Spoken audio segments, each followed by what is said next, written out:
Sorry mga guys, natapos yung kasing vlog natin. So ngayon, part 2. Kasi tinatawag ako ni nanay kasi meron siyang sugo sa akin.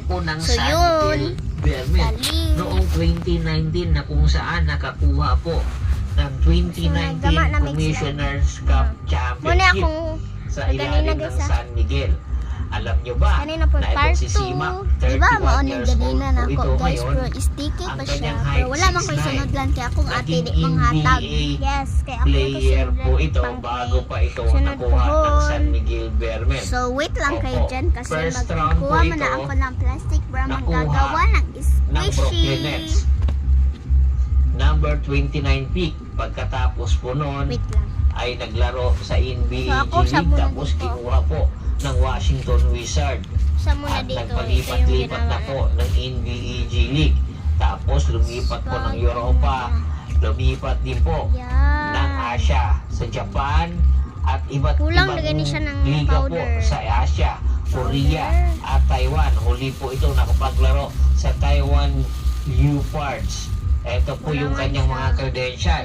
Bagamat Color white, diba hindi guys? po nagtagal ito sa NBA, Color white. yung kanyang mga credential ay hindi po matatawaran. Malaking tulong po ito para sa tropang giga dahil sa kanyang experience sa So, PBA. wala ka na Oo, kukuha ng plastic. ilang taon na po Meron ako ba? naisipan. Noong 2019, Kulay halos naman yung magpipitong Ano na to, taon na color po na to. itong hindi nakapaglaro blue. sa PBA. Pero So, ilagay alam na natin alam pa rin dito po sa niya ating yung slime. mga galawan Ilitan dahil natin. sinusubaybayan daw ito or sinusubaybay daw mapangit itong si yun. Simak sa PBA.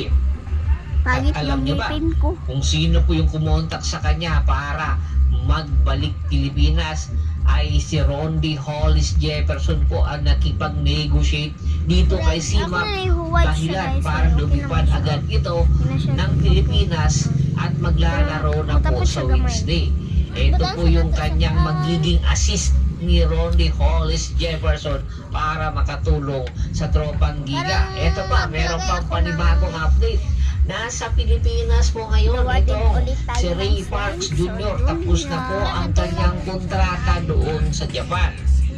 Ayon sa kanya, may mga offer international, meron din Wait pong lang, offer sa good. Kumuha pa PBA. ako noon guys, no? Ngayon, ngayong buwan na ito, Lagi siyang ang kanyang tanging ipopokus muna ang kanyang pamilya.